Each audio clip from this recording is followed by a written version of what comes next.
Então, prontinho, pessoal, boa noite, né? Finalmente consegui fazer uma aula síncrona com vocês. Espero que seja produtivo aí e qualquer dúvida podem me interromper, tá? Eu vou abrir aqui a ementa. A gente já passou algumas coisas, mas veja bem, se eu não estiver enganado, na ementa de vocês, a disciplina começa com classificação periódica, tá? Mas ainda assim eu preferi começar aqui com a introdução do estudo da matéria e energia, modelos atômicos, né? Depois a gente vai para a classificação periódica. Então vai ser um cursinho aqui de química geral bastante completo, que acredito que vai contribuir muito aí com vocês matemáticos, né? Acreditem que não duvidem se em algum momento vocês terem que dar aula de matemática, tá? Realmente isso acontece por conta até da falta de professores, né? Assim como eu já vi colegas da química precisarem pegar aula de matemática, pode acontecer com vocês também. Isso não é o ideal, né? De preferência que não peguem, mas né, às vezes para segurar uma vaga, um emprego, né? A gente precisa fazer alguns esforços aí, tá bom? Então vamos lá. Essa parte de introdução de matéria e energia, nós já trabalhamos. A gente vai começar agora com essa parte de modelo atômico, tá? Eu vou abrir aqui esse outro slide. Vou abrir aqui a apresentação, tá lá atrás. Olha só. Por mais que a gente coloque modelos atômicos, o que a gente vai trabalhar é a constituição da matéria. Antes de eu iniciar mesmo, eu quero ouvir de vocês se vocês me escutam bem e conseguem ver bem os slides. Sim, professor. Sim. Tá, beleza, então. Então, olha só. Deixa eu posicionar isso aqui.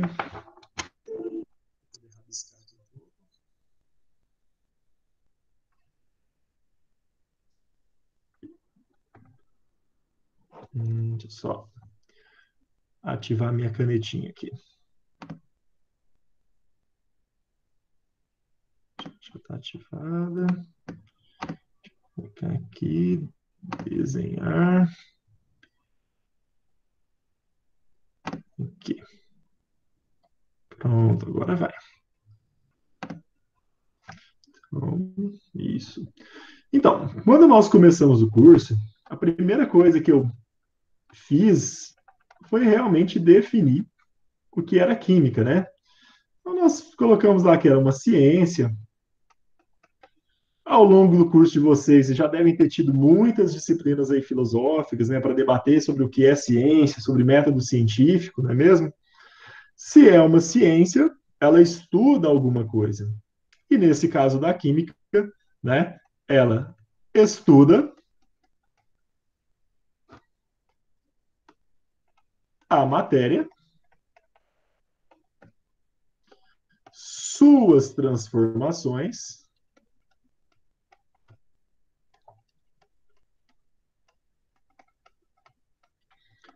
para a matéria se transformar, precisa de energia.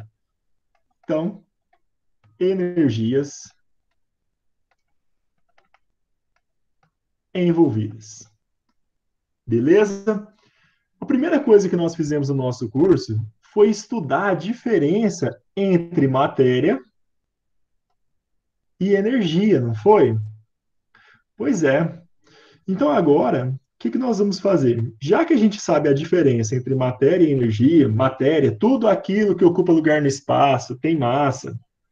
E já a energia, né, que é uma coisa um pouquinho mais difícil de definir, mas se você buscar algumas definições, aí você pode colocar a capacidade de gerar trabalho, né? Ou se não, você pode dizer a luz, né? E uma série de outras aí possibilidades de definição para a energia. Mas veja bem, vindo aqui para a matéria, nós vamos estudar a constituição da matéria, ou seja, do que é feito esse negócio aí, essa tal de matéria, né? Se você pensar, quase tudo é matéria, né? Eu o fato de eu estar aqui conversando com vocês é porque eu sou uma pessoa, eu sou constituído de matéria, né? Consigo me comunicar com vocês por meio de um computador que só funciona por causa da energia elétrica e também de outras redes aí, né, como a rede mundial de computadores, a internet, e conseguimos aí ter essa comunicação quase que instantânea, não é mesmo? Então a gente vai debater sobre do que é feito a matéria. Passando aqui à frente, não tem como escapar. Esse é um questionamento que não é de hoje, não é do nosso século, não é do século passado, é muito antigo, né? E a informação que chega para nós, que somos aí colonizados por europeus, né? O nosso berço ele acaba sendo ali a Europa, né? A gente fala, a gente vem aqui e vê o quê? Grécia, olha só, o que que aparece?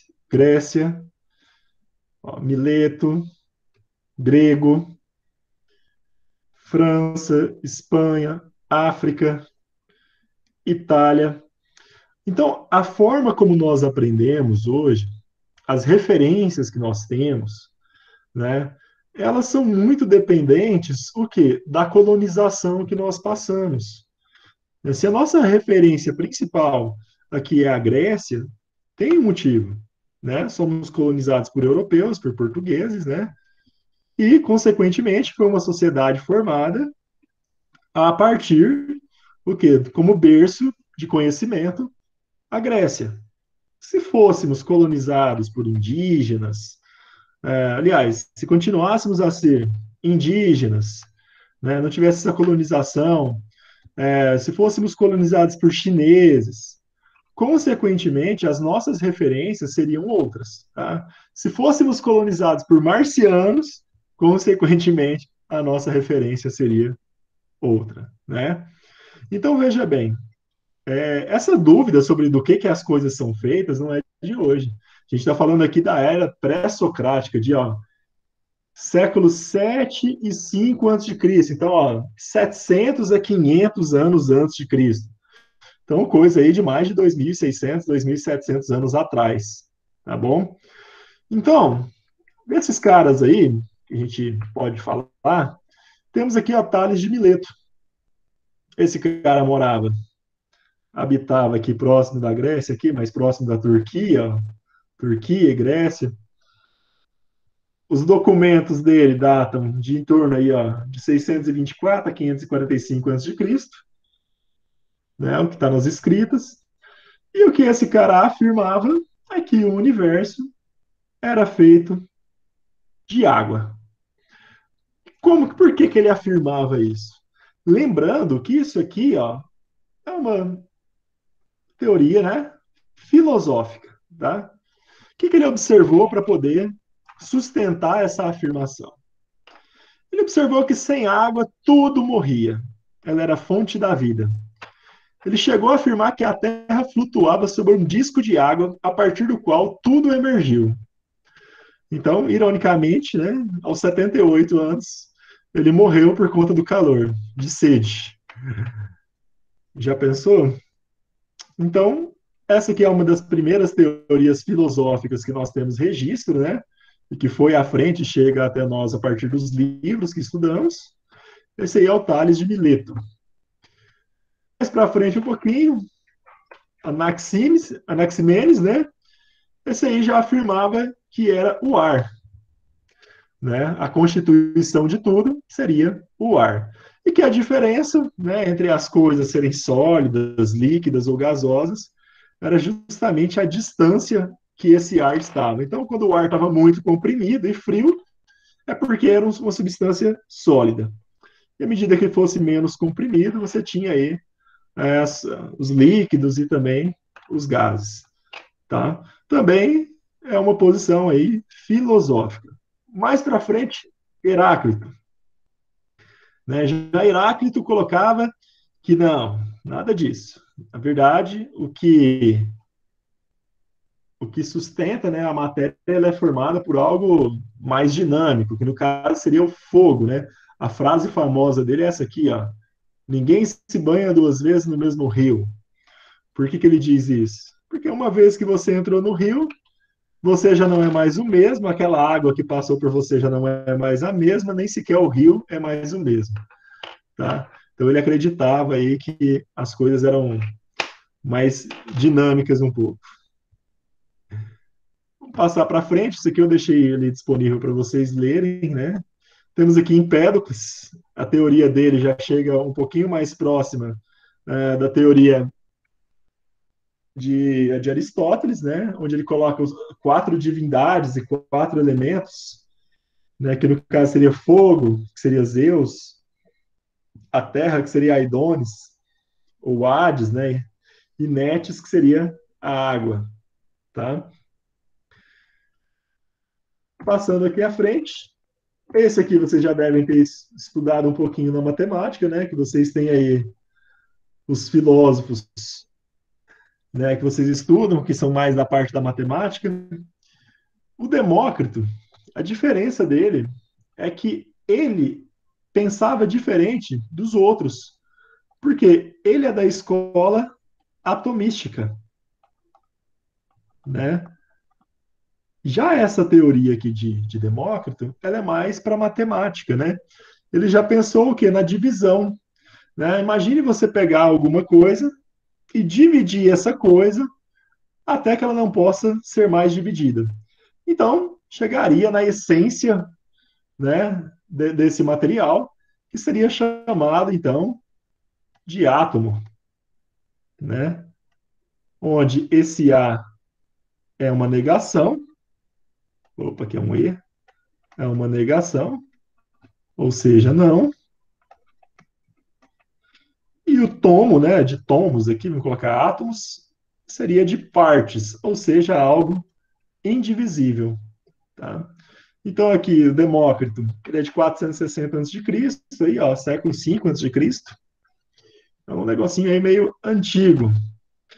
Mas apesar de todos esses caras aqui que eu mostrei para vocês, o filósofo dos filósofos, aquele que ganhou mais destaque, é esse carinha aqui, que é o Aristóteles, né? A gente tem aí um filósofo, aqueles outros são pré-socráticos, já Aristóteles, né? Ele vem aí depois de Sócrates, né? Depois Platão, e ele aí é o terceiro discípulo, né? É chamado filósofo dos filósofos. Esse cara, ele tem uma notoriedade muito maior no conhecimento ocidental, porque ele era preceptor de Alexandre o Grande, né? Que tinha lá o Império de Alexandria. Não sei se vocês já estudaram um pouquinho da história, mas o Império de Alexandria foi um dos impérios mais gloriosos que existiu nessa época aí, ó, em torno de 400 a.C. Né? Conquistaram muitos territórios, tem a cidade de Constantinopla e várias outras aí, que era a própria Alexandria anterior, né? Na região ali da Turquia, eles conquistaram muitas regiões aí ao longo do planeta e, consequentemente, as ideias de Aristóteles chegaram nesses lugares com maior facilidade. Tá? Então, na minha concepção, eu acho que os filósofos aí socráticos, né, Sócrates, Platão e Aristóteles têm essa maior notoriedade por conta desse fato histórico. Tá? E a teoria de Aristóteles era a teoria dos quatro elementos, né? Ela diverge um pouquinho lá de Empédocles, porque Empédocles ele utiliza do mito, né, que são os deuses, enquanto aqui que o Aristóteles ele coloca aí como elementos da natureza, né, que é o fogo, o ar, terra, a água, e todas as coisas que existem são a partir aí da mistura desses quatro elementos. Tá? E ainda coloca aqui algumas particularidades, né? O ar e o fogo, aí você tem algo quente, né? Fogo e a terra, você tem algo seco, e que são as qualidades da matéria, tá bom? Depois também tem a teoria do éter e por aí vai, que seria a quinta essência. Se vocês tiverem interesse, eu tenho muitos livros aí de história da química, vale a pena ler aí, saber as origens das coisas, das ideias e de onde nasce muitas teorias, né? Beleza. Aristóteles teve tanta notoriedade que, passado alguns anos, só para vocês lembrarem, estamos aqui ele morreu em 322 a.C. Passou alguns anos, algumas coisinhas aí aconteceram, Império de Alexandria, né? Alexandre o Grande foi assassinado, seu império declinou. Depois disso, teve aí o Império Romano, né, que cresceu. Na época do Império Romano, o conhecimento deixou de ser algo essencial, né? Nessa época aí, a política ela andava mais junto da religião, né? E para a ciência é conhecido como a Idade das Trevas, tá? Em que isso é a Idade Média, em que a prática mais próxima da química que se conhece é a alquimia, né? Que era algo que um tanto assim não era bem ciência, era uma mistura de, como é que eu posso dizer? O Harry Potter, por exemplo, ele era um alquimista, né? Aqui é uma mistura de magia, ciência, química, física, medicina, né? E isso acontecia nos porões, era algo que não poderia ser feito às vistas porque o Império Romano perseguia, né? Daí então a perseguição às bruxas, caçar às bruxas e essas coisas aí que a gente ouve falar até hoje. Então a alquimia, ela era algo clandestino na época, né? Então quando dizem, o inferno cheira a enxofre, né? E um dos livros que eu li explica que os laboratórios de alquimistas costumavam cheirar enxofre, porque os alquimistas utilizavam muito enxofre nessa época para fazer seus experimentos. Principalmente, né, uma das ideias dos alquimistas era a pedra filosofal, que é transformar qualquer metal em ouro. Então, para esses processos, muitos deles utilizavam enxofre. Elixir da vida eterna também era uma outra coisa que os alquimistas também prometiam fazer. Até hoje a gente não tem evidência de que tenha dado certo, né? Talvez até tenha, né? Talvez tenha alguém aí que é imortal, tipo, sei lá, o Silvio Santos, e está vivo até hoje, transforma qualquer coisa em ouro. Talvez ele seja um alquimista. Passada a Idade Média, acontece o Renascimento, né? Que é mais um evento histórico importante, em que as artes e a ciência voltam a surgir. E aí, então, começam a aparecer alguns carinhas aí que foram importantes aí para o rumo da química, né? Um deles é o George Stahl. O George Stahl é sobre a teoria do flogisto ou flogístico. Para eu falar de flogístico, eu começo com uma pergunta. Por que as coisas pegam fogo? Igual, papel pega fogo. Vidro não pega. Por que será, hein? Difícil responder, né? O George Stahl respondia. Como que ele respondia? Ele falava o seguinte, ó, essas coisas aqui que pegam fogo é porque elas têm o flogisto na sua constituição. Então, papel pega fogo porque tem flogisto. O vidro não pega fogo porque ele não tem flogisto. Tá? Tanto ó, que quando o papel pega fogo, a massa dele diminui muito, porque o flogisto sai e fica ali só a cinza, só o que não é flogisto. Algumas coisas têm tanto flogisto que nem fica resíduo. Né? Essa era aí, então, a explicação de George Stahl sobre por que, que as coisas pegam fogo ou não. Só que tinha um probleminha nessa explicação.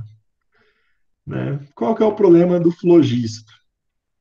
Quando você coloca fogo em bombril, por exemplo, que é um metal, quando você aquece metais, ao invés dele perder massa, o que acontece é ele ganhar massa. Alguém aí já colocou fogo em bombril? Alguém? Alguém tá aí ainda? Eu não, já coloquei. Eu não botei. Já? E amarrou um arame, saiu rodando assim para ver Vai se você... rodando. É, né? Negócio bom para cegar a criança, né? Sair umas fagulhinhas assim, pegar no olho. Só coisa de criança arteira. Ou se não, colocar nos raios da bicicleta e sair andando, também era uma boa.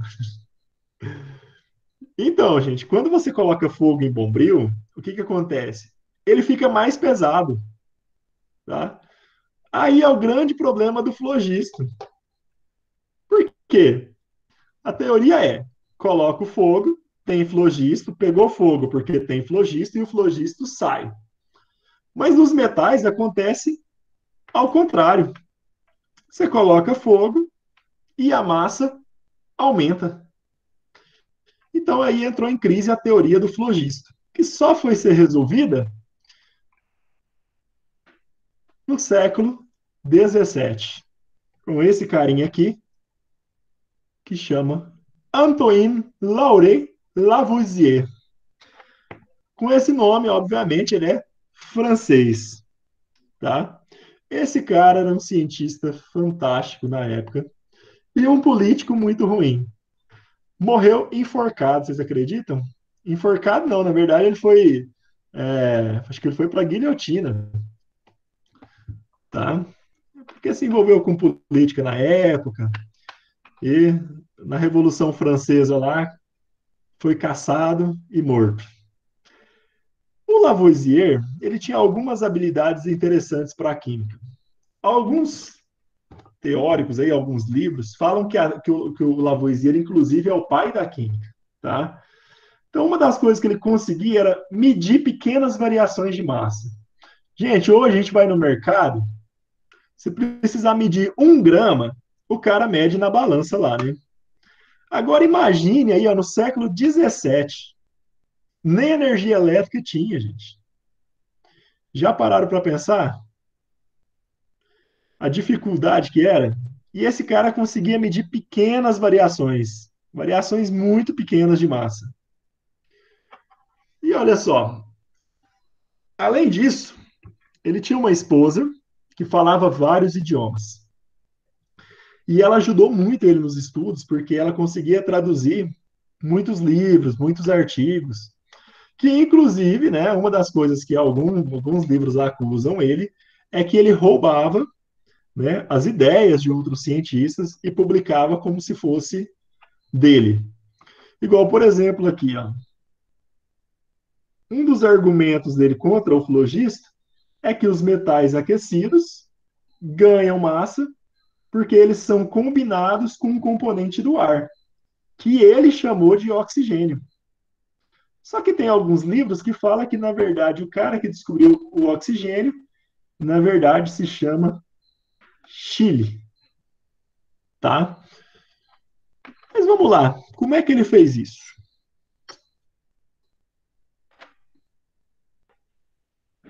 Ele fez isso da seguinte forma: ele pegou mercúrio, tá?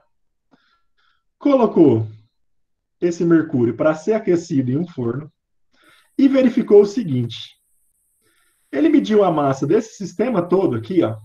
Tá vendo esse sistema? Ele mediu a massa desse sistema, mediu a massa do mercúrio. Aí ele descobriu o seguinte: que depois de aquecer muito esse mercúrio, o sistema tinha a mesma massa. O sistema teve massa constante. Mas já essa parte aqui que tinha mercúrio ficou mais pesada. Tá. Então, olha só. A massa do sistema não alterou. A massa de mercúrio aumentou. Como que houve esse aumento de massa? A explicação é: reagiu, né? Deixa eu apagar aqui. Combinou, como ele dizia na época, com algum componente do ar, que nesse caso ele já chamava de oxigênio. Então, qualquer coisa que vai pegar fogo, ela precisa de oxigênio. Isso é o que a gente sabe hoje. Mas isso no século XVII, isso era novidade, né? Tanto que uma das coisas que dizem, né, o pessoal que trabalha em Minas, né, que vai entrar em caverna, por exemplo, né, é comum eles carregarem uma vela acesa. Se a vela apagar, volta, porque falta oxigênio no lugar. né? Isso é uma coisa muito antiga. Então, daqui sai a lei de conservação das massas, que é a lei de Lavoisier. Vocês conhecem essa lei, vocês já ouviram falar na escola? Certeza que é uma das poucas coisas que o pessoal lembra na escola.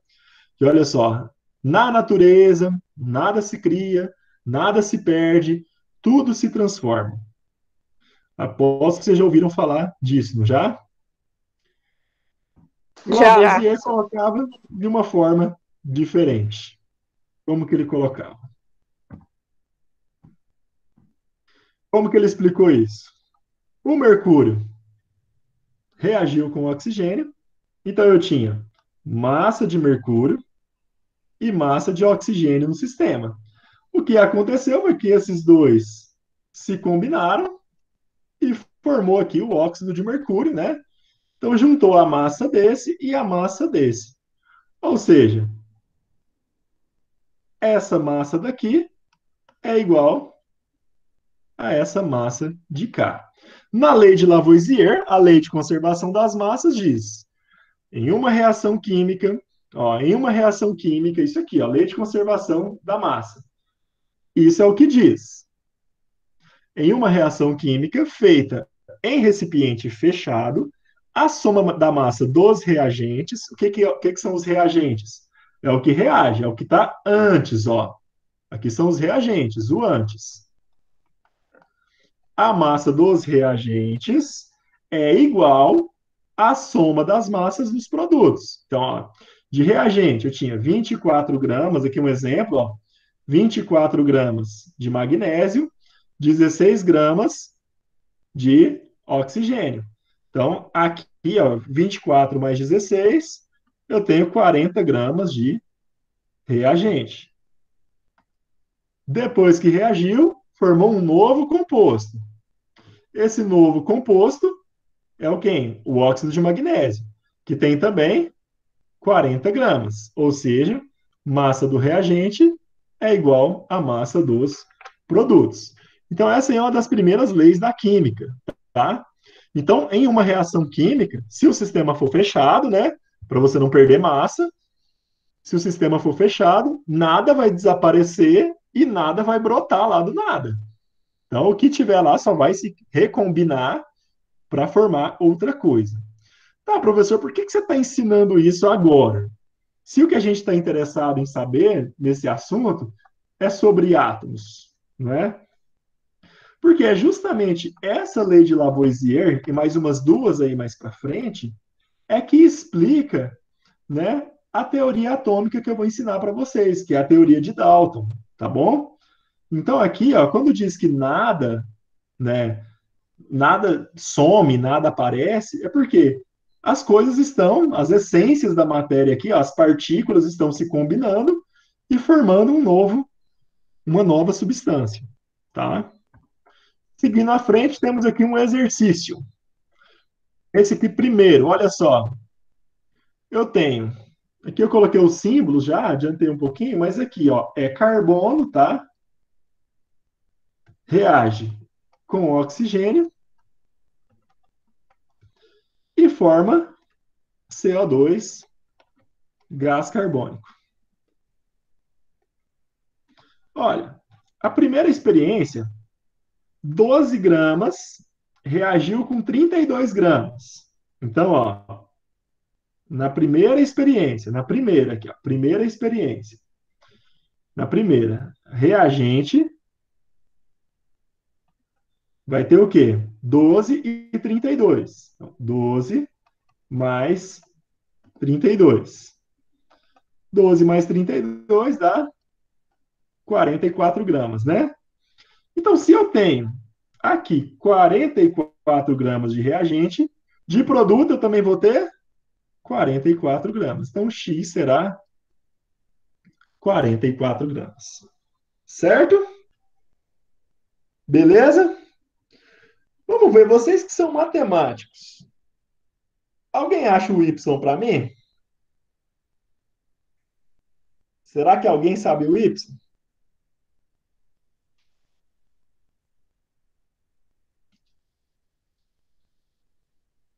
Agora já é a segunda experiência, hein?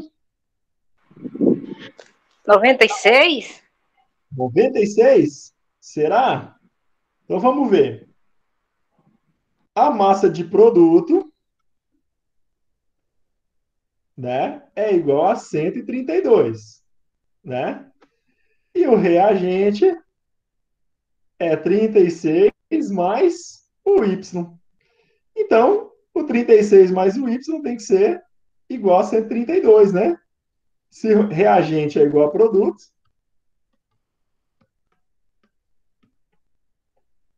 acertou. Então, ó, 12 tira 6, 6, vai 1, 12 tira 6, 96 gramas. Né? Então, o Y aqui, 96 gramas.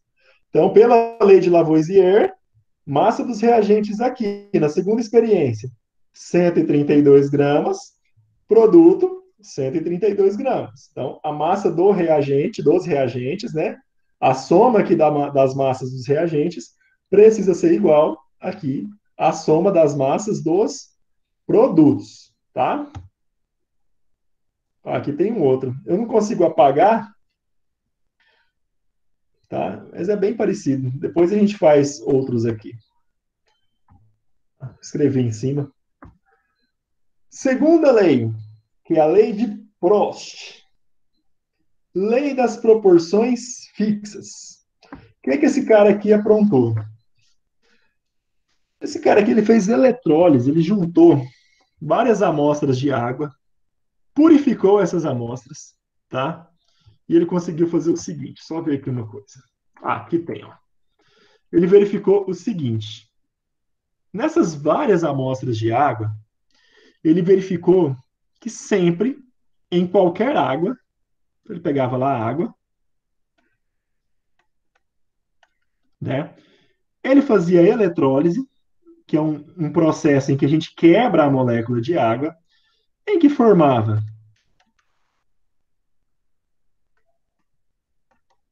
hidrogênio e oxigênio, tá? E qualquer amostra purificada, lembra que a amostra é purificada. Ele pegou, ó, vamos supor, água da chuva, água do mar, água do rio, tá? E purificou essa água e depois fez a eletrólise, que é a quebra da água. Isso faz com eletricidade, viu? Você consegue quebrar. E a eletricidade dessa época aí é um negócio bem rudimentar, viu? Não é igual hoje que era só ligar na tomada, não. Aí veja bem, o que ele verificou? Ele verificou o seguinte, que se ele tivesse 9 gramas de água, sempre formava 1 grama de hidrogênio e 8 gramas de oxigênio. Sempre, a cada 9 gramas, 1 era hidrogênio, 8 era oxigênio.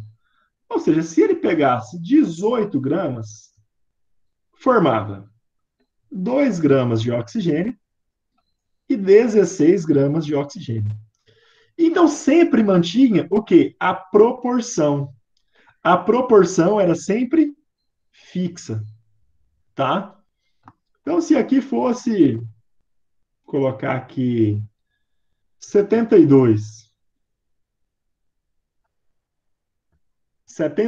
gramas de água. Vamos ver se vocês estão bom. Quanto que dava de hidrogênio? Um de cada vez?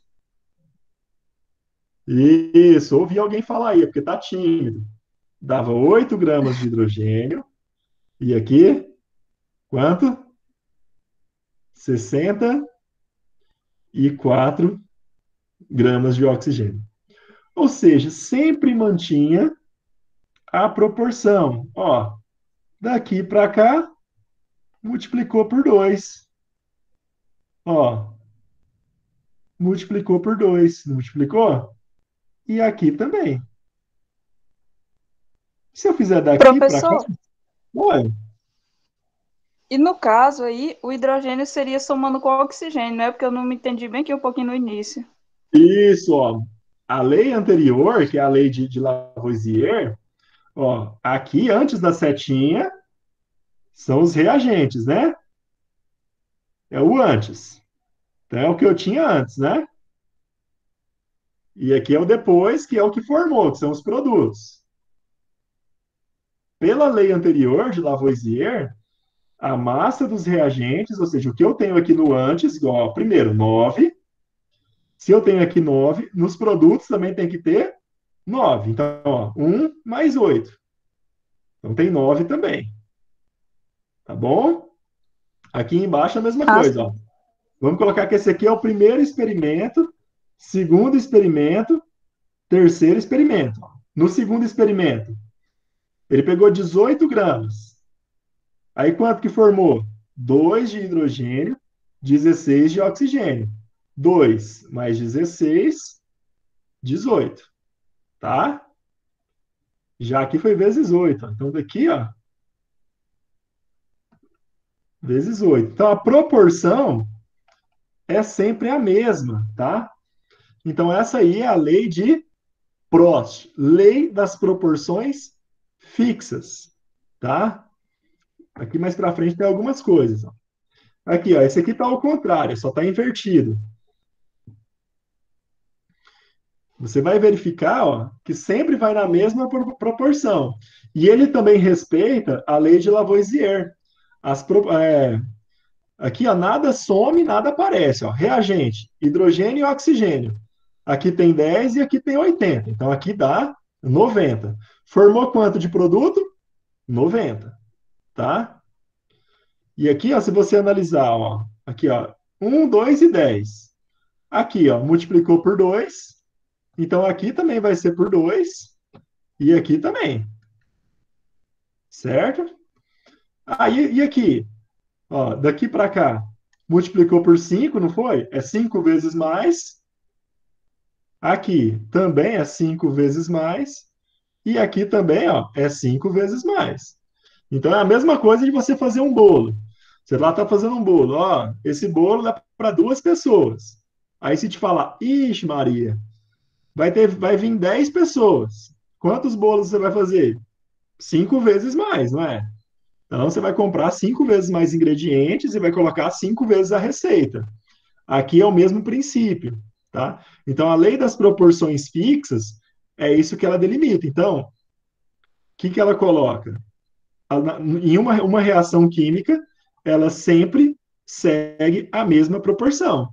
Então, na reação de formação da água, em que hidrogênio, em que aqui, ó, hidrogênio reage com oxigênio e forma água, sempre vai ser essa proporção.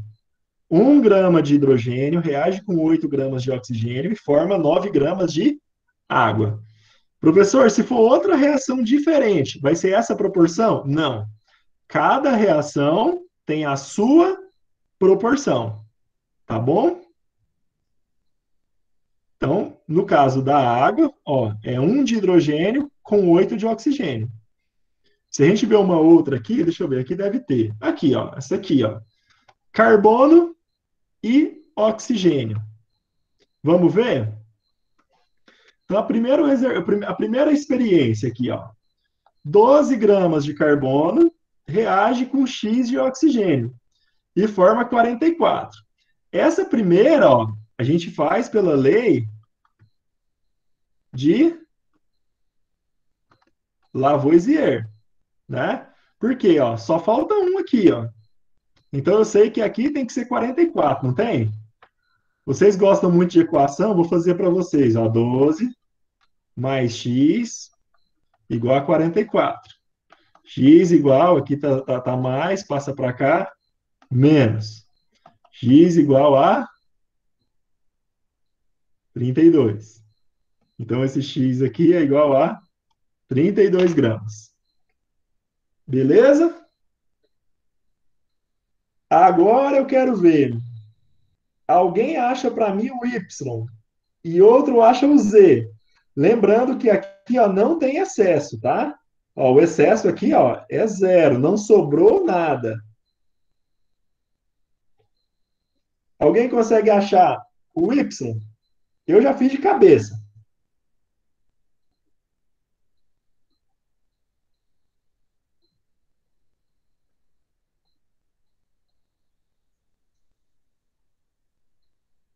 Alguém? E o Z?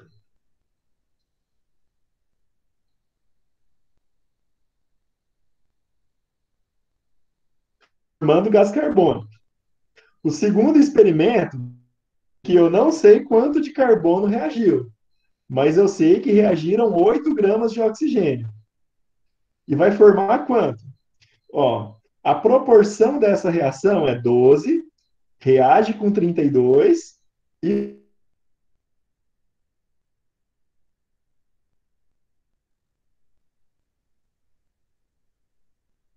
12 reage com 32. Quanto que reage com 8?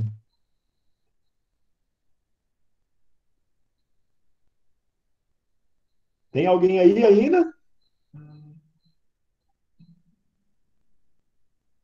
Tem, professor, mas complicou aí. Complicou? Complicou não, ó. Vamos lá. A proporção é fixa, não é? 12 reagiu com 32, não foi? Ó, 12 Espera aí, professor. reage com 32. Aí aqui embaixo eu tenho o Y, que é o que eu não sei, que vai reagir com 8.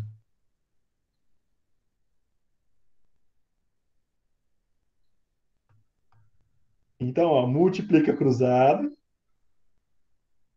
32Y, 96, 8 vezes 12.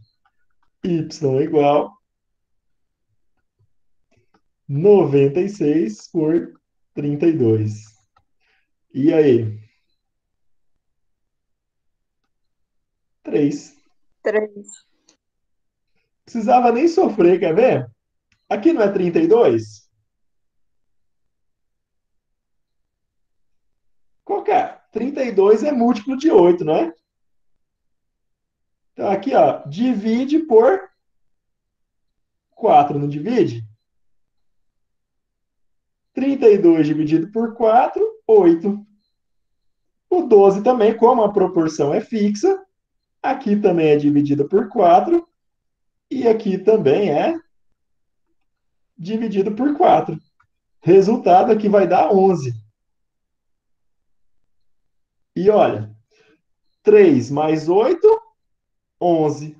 Nada sumiu, nada apareceu. Certo? E a proporção, ó, é constante. Ó, 12 reage com 32, então 3 reage com 8. A diferença aqui, ó, 4 vezes menor. Tudo 4 vezes menor. Tá? Agora esse aqui é difícil. O que, que aconteceu com esse aqui? Esse aqui, ele saiu da proporção e sobrou um excesso de alguma coisa. É como se tivesse sobrando alguma coisa. Imagina, ó, você vai fazer um bolo hoje, que é assim. Você vai fazer 2 ovos para 1 quilo de farinha. Só que aí, você tem 3 ovos e 1 quilo de farinha. Tá sobrando um ovo, não tá? É o que está acontecendo aqui, ó. Algum desses dois tem mais do que precisa. Qual será? Vamos descobrir? Olha, eu descobri aqui, ó. Esse aqui está menor ainda, ó. Que a proporção é 3 reage com 8 e forma 11, né? Tá.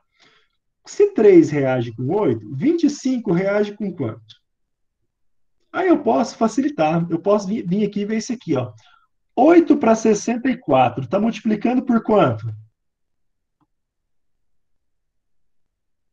Vai 8 por vezes 8. quanto? Por 8. Então aqui vezes 8. 3 vezes 8 dá 24. 24. Opa, aqui tem 25. Mas só reage quanto? 24. Porque a proporção dessa reação é 3 para 8. Então o cara, quando foi reagir, ó, colocou mais carbono do que precisava. Então, ó, colocou 25. O que, que aconteceu? Esse excesso aqui, ó, sobrou 1 grama de carbono, tá? Então, aqui, seguindo a mesma proporção, 24 reage com 8. E forma 24 com 8 dá 33 gramas. Tá? Então, formou de produto aqui, ó, 33 gramas de gás carbônico e ainda sobrou, né, depois, 24 mais 8, não é 32? Não, porque eu sou meio errado. Ó. Aqui, na verdade, é 24 mais 8. Dá quanto? 32, 32. né? 32, coloquei 33. Peraí, que é 32. Ok? Alguma coisa está errada, peraí. Deixa eu ver aqui que eu coloquei errado. Ah, não. Isso aqui eu estou confundindo, gente. Calma. Tô doido. Calma aí. Vou colocar o W aqui. Ó. Eu estou somando o 8 com o 24. Nada a ver. Quem que eu somo? É o 25 com o 64, né? O que eu tenho antes? Eu tenho antes, ó, que é aqui, antes da setinha.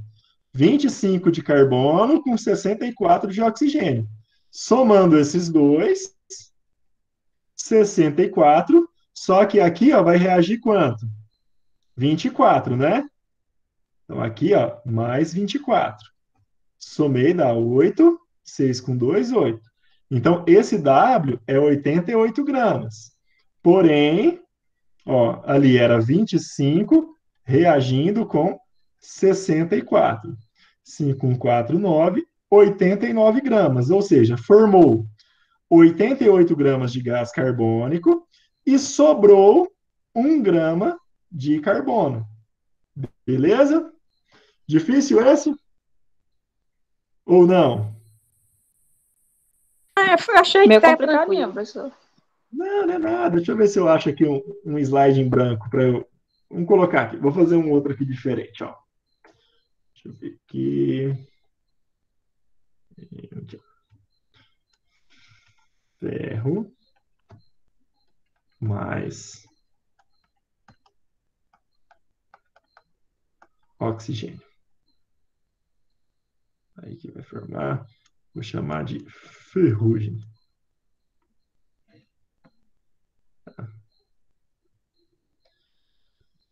Olha só. Ixi, Maria. Isso aqui ficou muito difícil. Deixa eu apagar isso aqui.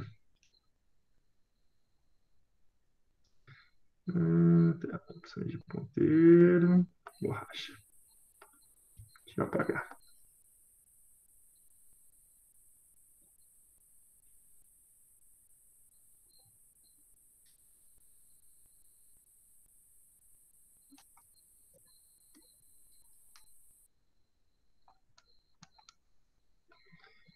Colocar azul.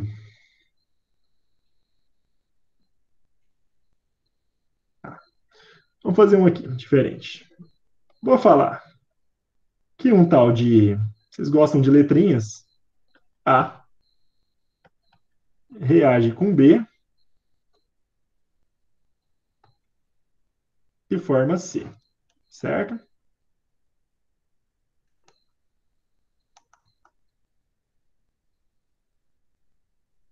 Opa.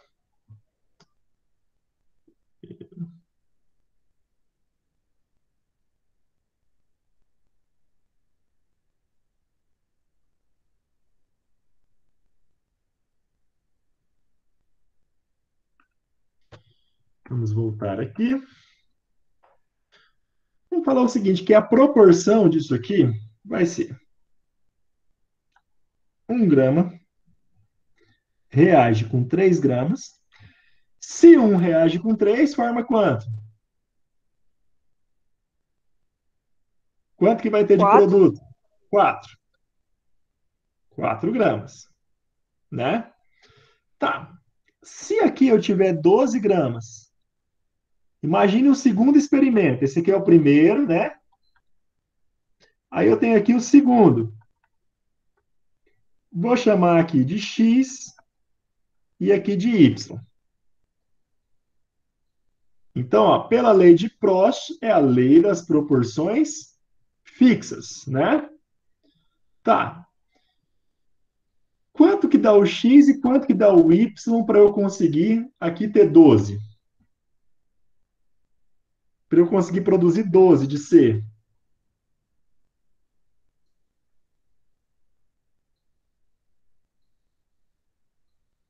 Peraí, professor.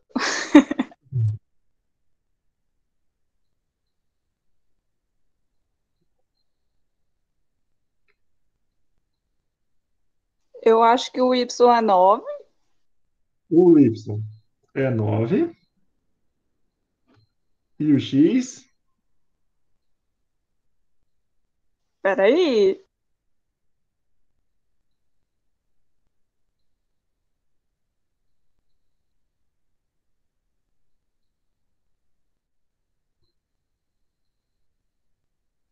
É 3.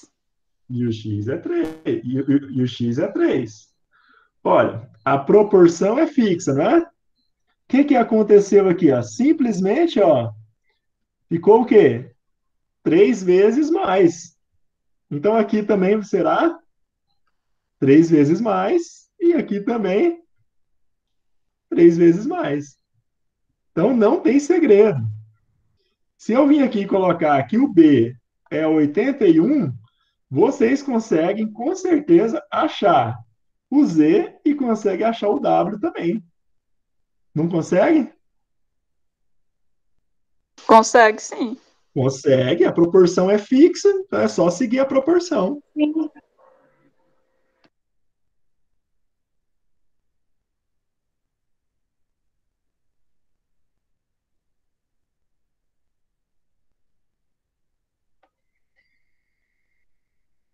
Eu acho que nesse caso aí, professor, o Z é 972, eu Ixi, foi acho. muito. Não, dá estudo não. Ah, vixe. Peraí.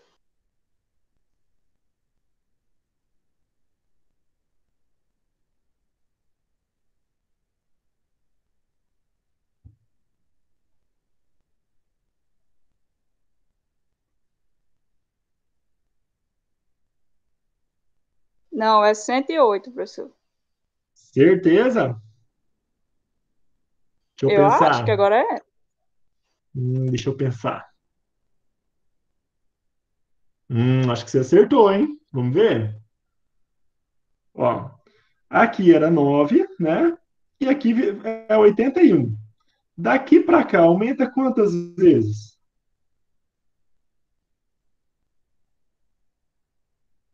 Aumenta 9. 9. 9 vezes 9 é 81. Então, aqui vai aumentar 9 vezes. E aqui também 9 vezes. Então, 3 vezes 9, 27. 12 vezes 9, 108.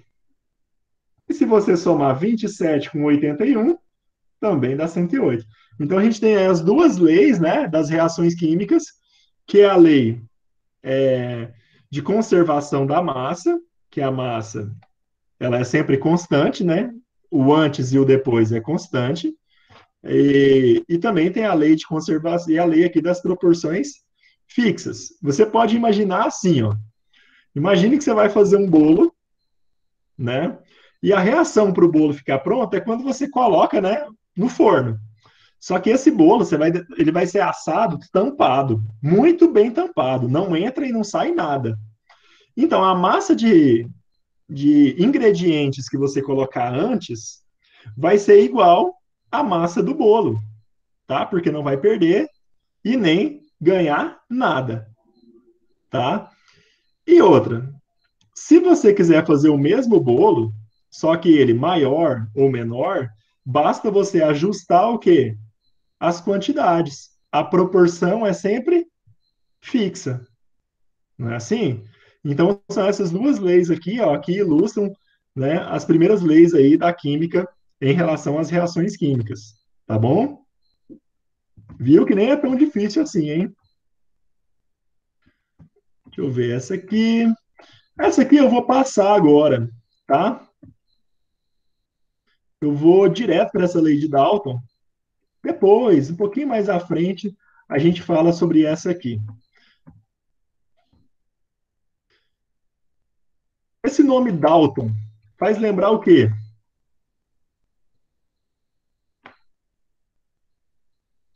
O Dalton, gente, ele era daltônico, tá? Vocês conseguem enxergar os números aí que tá dentro dessas bolinhas? Sim ou não? Enxerguei dois. Enxerguei É. dois. Qual o número que tem aqui? 7, 57, 5, 2, 6, 74. 57, 5, 2, 6 e. Aqui é o quê? 74, tem o 5, 2, o 6, o 74. 57. Quem não E o consegue enxergar é porque tem algum nível de daltonismo, viu? O Dalton, ele era daltônico e ele foi um cara que descobriu que ele era daltônico. Você vê o tanto que o cara é inteligente, né? Descobrir que é daltônico não é um negócio muito simples, não, né? Descobrir que você enxerga diferente das outras pessoas não é algo muito simples. Né? E o daltonismo é isso, é a capacidade que a pessoa tem limitada de enxergar a diferença de cores. Então, o Dalton era daltônico. Cara, o que o Dalton, nessa época aí, ele conseguiu? Baseado nas outras teorias, ele percebeu o seguinte, né? Que às vezes, quando ele utilizava os mesmos reagentes, e se ele mudasse uma proporção, acontecia de formar outros produtos. Como é o caso aqui, ó. Quando ele reagia carbono e oxigênio, reagia 12 gramas de carbono e 16 gramas de oxigênio, ele formava monóxido de carbono e não sobrava nada. Dava aqui, ó, 28 gramas de monóxido de carbono. Né? Então, ó, 12 com 16, 28 de monóxido de carbono. Só que aí é o seguinte, se aumentasse um dos reagentes de forma múltipla, como assim de forma múltipla? Aqui, ó, continua carbono, continua sendo 12 gramas, só que agora ó, a quantidade de oxigênio aumentou, porque antes era 16 e agora aqui ó, é 16 vezes 2. E quando reagiu dessa forma, ele formou uma outro tipo de material. Ele formou o dióxido de carbono. Então, uma substância diferente dessa aqui, que é o monóxido de carbono.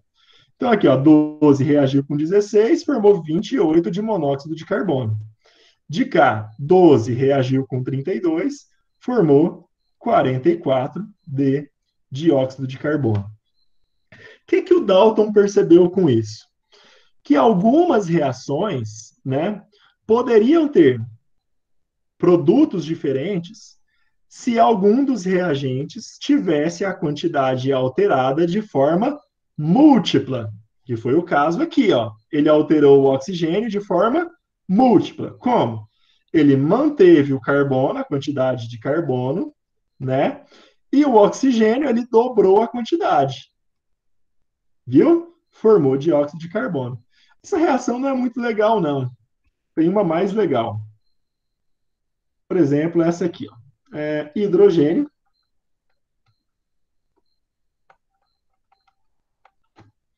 mais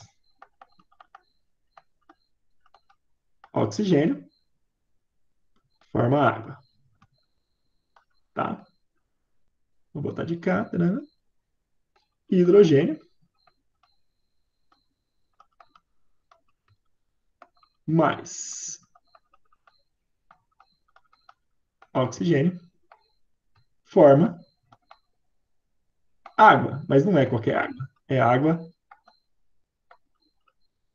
oxigenada. Tá? E o que ele altera?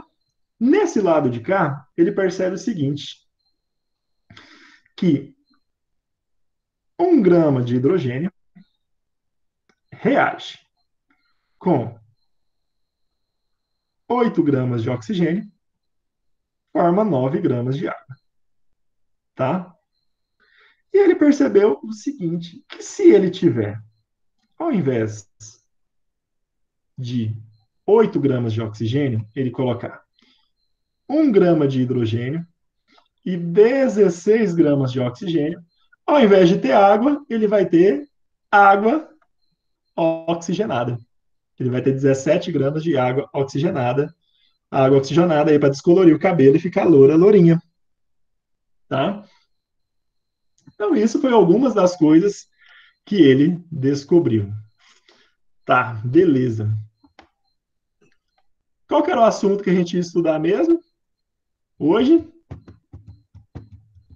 Modelos atômicos, né? Constituição da matéria, do que a matéria é feita. Veja bem, como que Dalton tentou explicar isso? Ele explicou da seguinte forma. Aqui dobrou, não dobrou? É como se aqui tivesse 1 e aqui agora tivesse 2. Tá? Certo?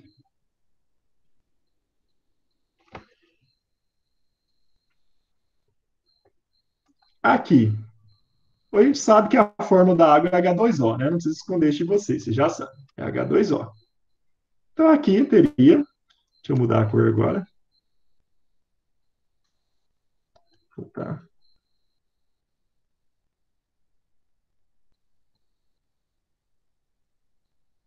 Vermelho.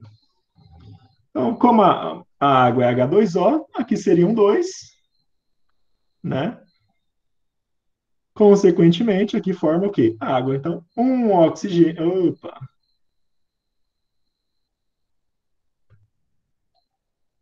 Deixa eu apagar isso aqui.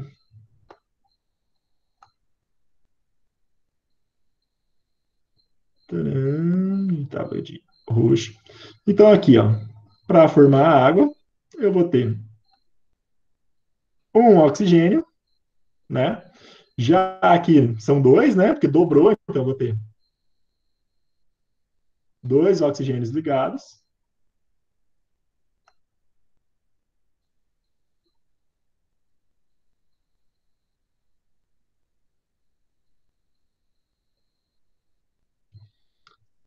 Aqui continua 1, então aqui também continuam 2 hidrogênios, né? 2 hidrogênios. Resultado é isso aqui, que é a molécula de água. H2O, 2 hidrogênios e 1 oxigênio.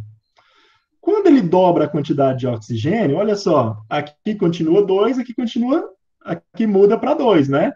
Porque ó, daqui para cá multiplicou por 2. Então, ó, 2 hidrogênios, aqui ó, 2 hidrogênios e 2 oxigênios. Resultado, a fórmula da água oxigenada é H2O2. Então, pela lei de Dalton, ele diz o seguinte, né?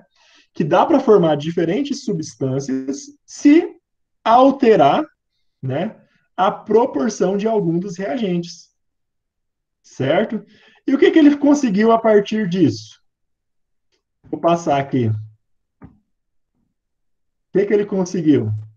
Ele conseguiu definir o modelo atômico, o primeiro modelo de constituição da matéria, né, de uma forma científica.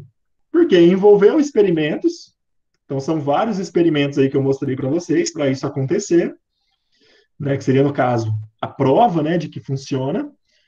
E também ele seguiu várias teorias que também funcionam, e ele conseguiu definir aí que a matéria é formada, pode ser formada, por partículas, né?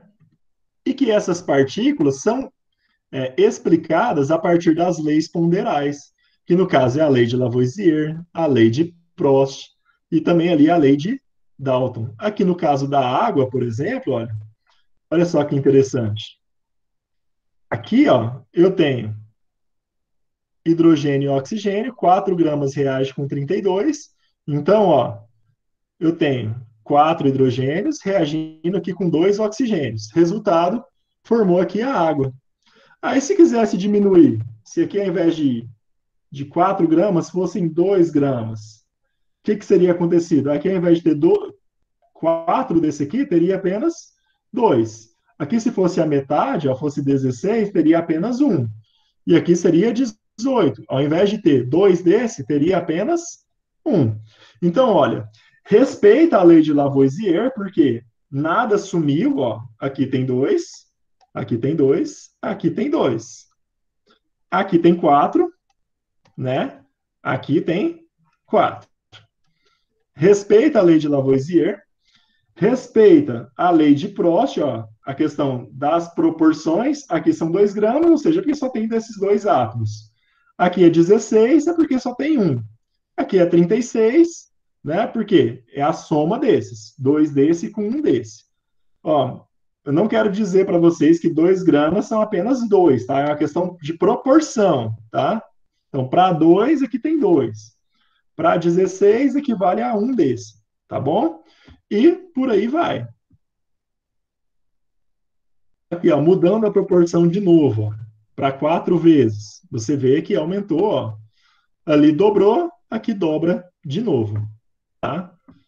Da água oxigenada, a mesma coisa. Só que agora, ó, o que que mudou? A gente só mudou uma coisa. Ó, a diferença está aqui, ó, entre esse primeiro e esse. Então, a diferença aqui é que diminuiu a quantidade de hidrogênio, tá bom? Então, é a partir dessas leis que a gente chega, tá, ao modelo atômico de Dalton, certo? Então, para Dalton, a gente começa aqui a estudar os modelos atômicos, tá? A gente começa a falar de átomo de novo. E isso aqui acontece, pessoal, lá no século XVII para o século XVIII. Então, nós tivemos aí, ó, 2.000 anos em que acreditava-se que a matéria era constituída pelos 4 elementos. Tá? Então, são 2.000 anos que uma teoria, mais de 2.000 anos aí que uma teoria sobreviveu até então ela ser falseada, né? E hoje a gente tem como válido a teoria de Dalton, né? Então, para o Dalton, o que ele fala? Que a matéria ela é constituída por uma esfera. O que é uma esfera? Uma bola. É uma esfera maciça, ou seja, ela é preenchida por dentro e ela é indivisível, tá? Então, ó, os postulados do Dalton. Toda matéria é formada de minúsculas partículas esféricas maciças denominadas átomos, que não podem ser criados nem destruídos, ó, criados e nem destruídos, ó, Lavoisier. Aqui, ó. Cada substância é constituída de um único tipo de átomo. Então, ó, o hidrogênio é constituído por átomos de hidrogênio. Então, todo hidrogênio que existir só pode ser constituído por átomos de hidrogênio. E assim vai. Postulado número 2. Os elementos são formados por átomos isolados iguais, com a mesma massa e tamanho, sendo eles indivisíveis. Postulado número 3. A combinação de diferentes átomos, numa proporção de números inteiros, origina substâncias diferentes, que foi o que nós vimos aqui, ó. Então, se eu combinar átomos em números inteiros e proporções diferentes, eu consigo ter produtos diferentes, ó. Se eu tenho aqui, ó, combinei 2 átomos de hidrogênio com 2 de oxigênio, gerei uma molécula de água oxigenada, tá? Mas aqui, se eu pegar, se eu tenho aqui, ó, opa, cadê? Aqui, 4 átomos de hidrogênio, diferente de 2, ó. Com 2 átomos de oxigênio, eu vou ter o quê? 2 moléculas de água, que é uma substância diferente. Então, esses postulados do Dalton, o que é um postulado?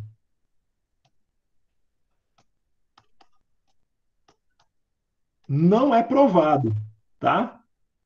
Ele é sustentado. Como assim? Isso aqui, ó, é sustentado pelas teorias anteriores.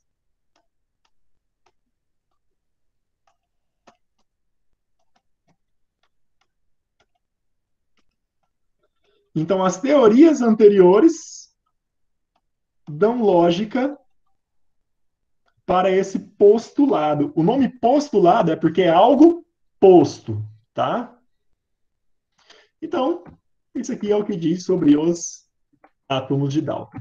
Aí a gente começa, então, aí, ó, primeira coisa, a gente chega no primeiro modelo atômico, que é o modelo atômico de Dalton.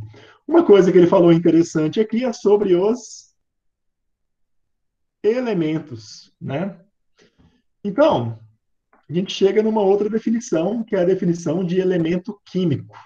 O que é o elemento químico? Quando você encontra a matéria, essa matéria você pode tentar purificar ela, né? Tentar fazer processos com ela para que ela chegue a um estado de algo mais simples possível.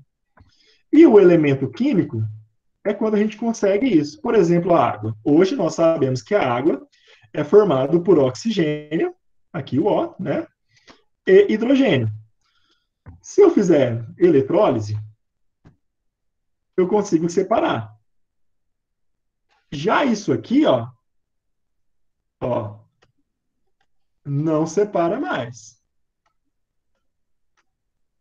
tá? Hidrogênio aqui, ó, já também não separa mais. Não tem mais nada que eu possa fazer. Eu consigo quebrar o átomo? Quebrar aqui? Não, não consigo, né? Porque o átomo é indivisível, tá lá no postulado.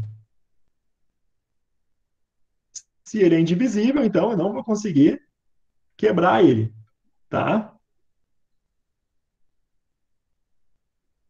Então, quando eu chego nesse estado aqui, eu tenho aqui, ó, elemento químico. Esses aqui também, aqui é uma molécula, né? Mas aqui são elementos iguais, ó. Também tem elementos químicos, tá? Nesse caso, elemento oxigênio e elemento hidrogênio. Então, isso aí é a definição de elemento químico. Ó, átomos do mesmo elemento formando uma substância simples. Show. Ah, bacana. Como eu disse para vocês, a gente não estuda bem átomos, né? Nós estudamos estava escrito lá,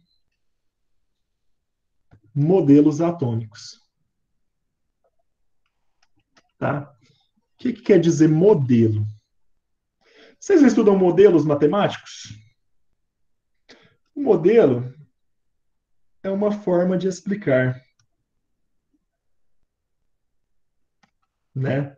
Diz aqui que é uma representação. Essa representação, ela me ajuda a explicar e também me ajuda a fazer previsões, né? Na matemática, né? Tem muitos matemáticos que vão para o mercado financeiro, porque os caras são muito bons de conta, são muito bons de entender modelos matemáticos, então, consequentemente, eles conseguem verificar os rumos da economia, eles conseguem visualizar o que pode valorizar, o que pode desvalorizar, onde é melhor aplicar dinheiro. Então, é muito comum aí que físicos, matemáticos e químicos, por trabalharem muito com modelos, e principalmente com cálculo e matemática, eles conseguem aí visualizar bem os modelos e conseguem se dar bem no mercado financeiro, tá? Esse modelo atômico de Dalton, ele foi uma revolução para a época, né? A gente está falando aí de século XVIII. Só que ele é perfeito? Não. Ele tem algumas limitações. Mas por que ele tem limitação? Cara, eu estou tentando explicar a matéria. A matéria é algo muito complexo. Imagine, a matéria faz seres vivos, né? A matéria ela pode brilhar, ela pode ter várias cores, ela pode reagir de várias formas. Então, dificilmente você consegue explicar tantas coisas por meio de uma única teoria. Mas uma das principais limitações do modelo atômico de Dalton é que, olha só, ele não explica o quê?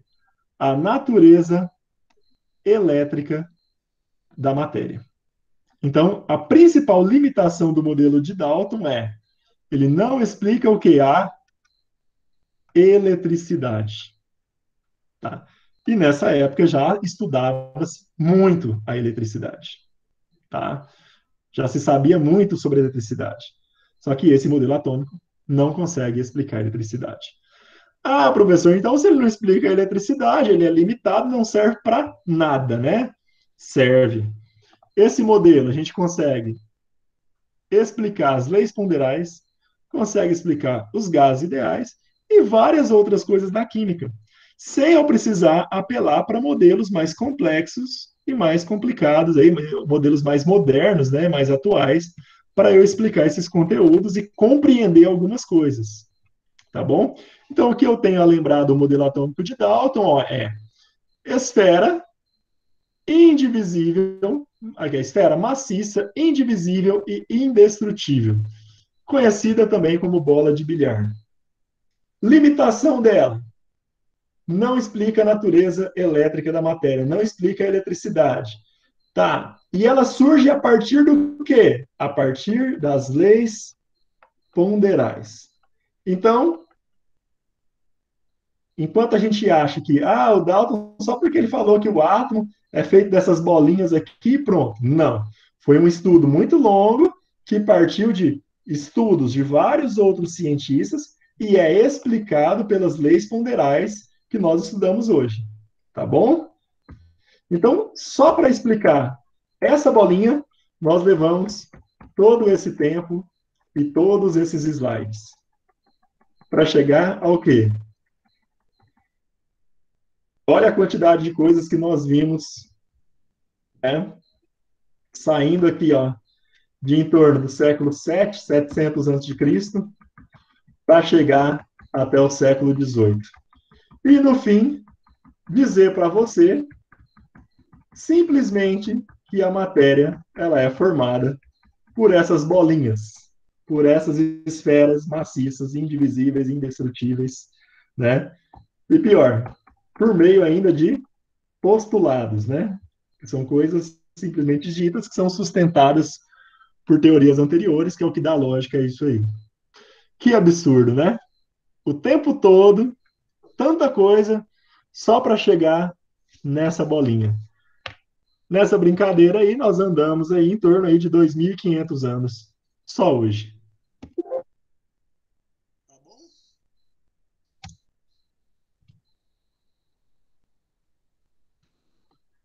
Deixa eu voltar aqui, ver se tem alguém ainda me assistindo.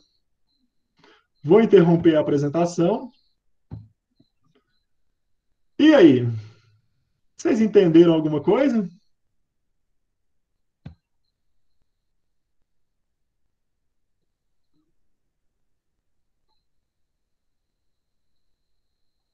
Ih, acho que todo mundo já saiu da aula e me largou aqui, hein?